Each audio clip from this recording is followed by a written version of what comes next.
Thank you for tuning in. My name is Daniel Hapney, and this is The Real Story. Tonight I have a question for you. I'm going to lead with this question, I'm going to end with it, and I want you to, if you would, answer it and then reply back to me in any means or way you can. My question to you is, what is it going to be like to live in Soviet America? That's my question for tonight. What's it going to be like? Now I'll move forward and maybe give you some background to why I would consider that. We always start off, or I like to start off with a little bit of news.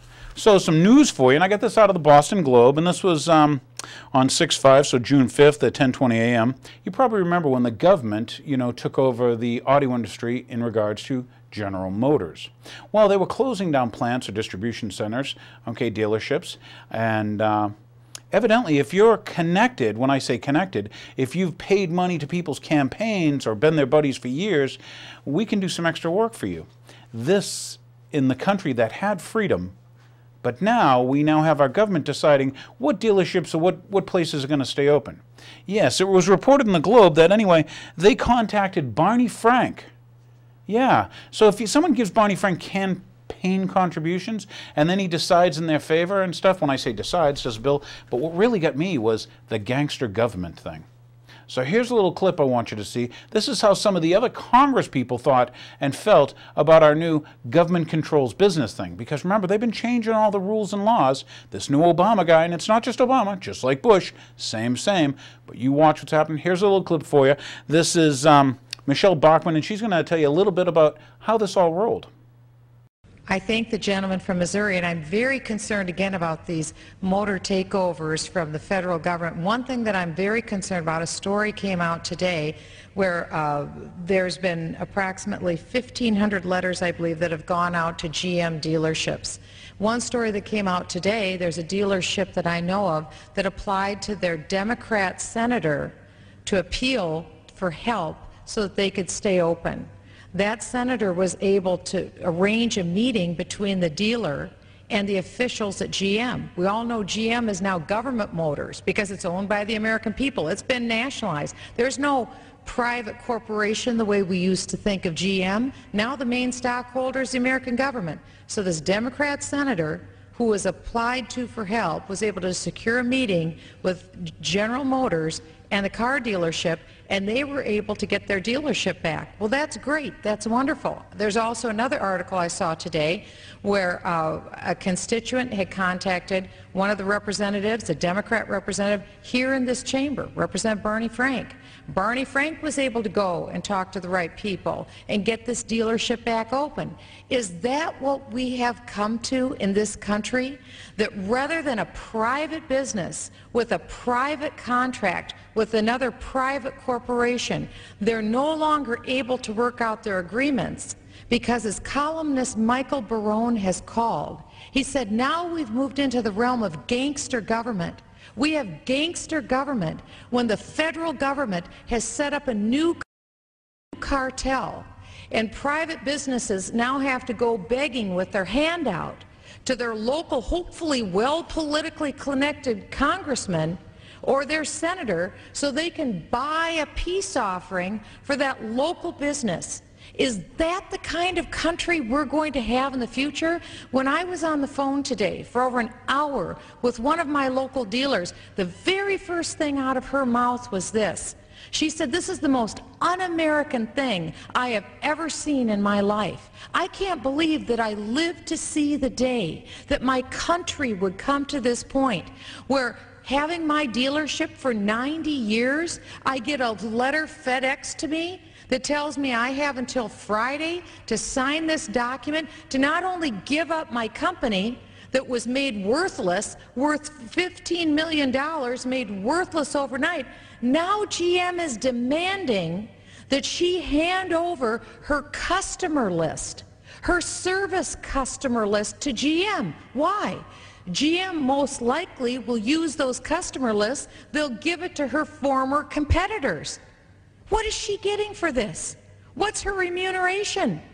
She had the rug pulled out from her and from her husband. They virtually lost everything overnight. To what?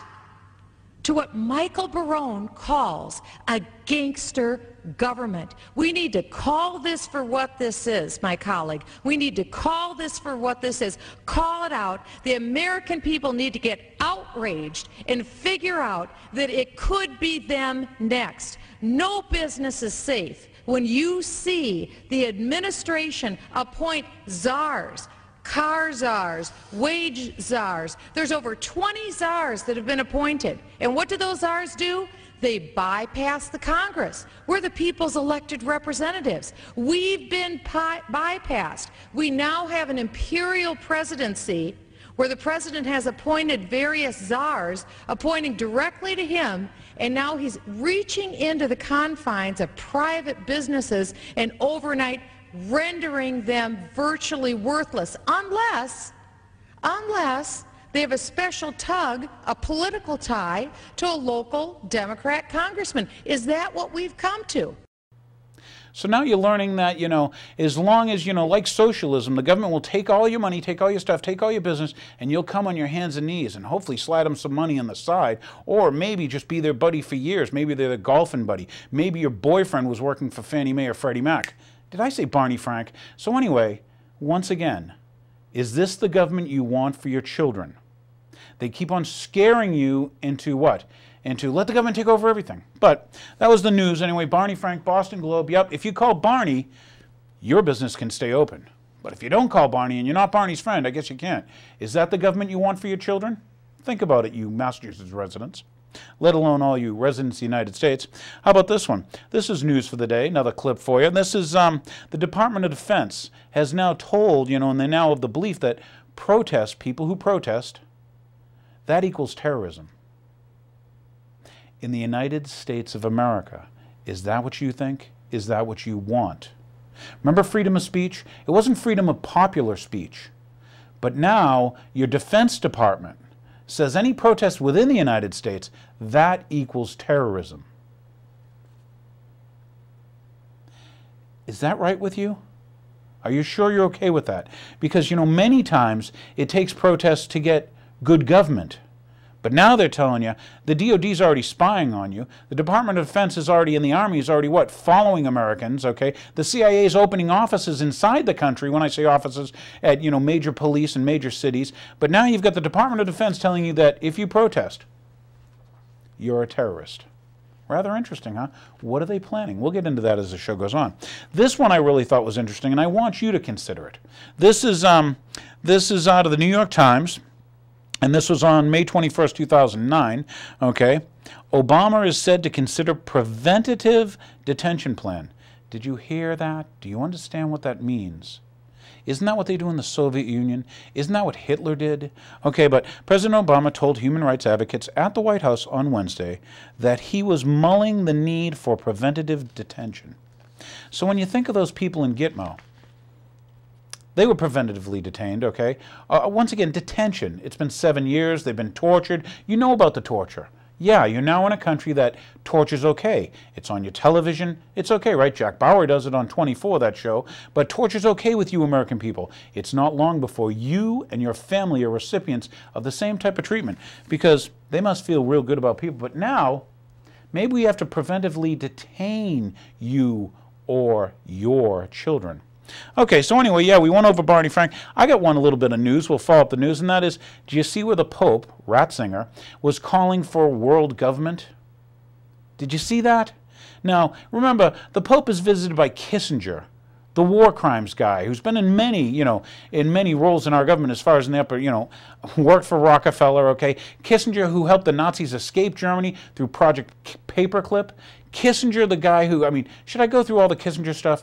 You've known Kissinger for years, the whole Vietnam War thing and stuff, based on a lie. But now Kissinger, who goes and gets audiences with the Pope, and we have the Pope calling for one world government. Is that the way the world that you want for your children's going to be?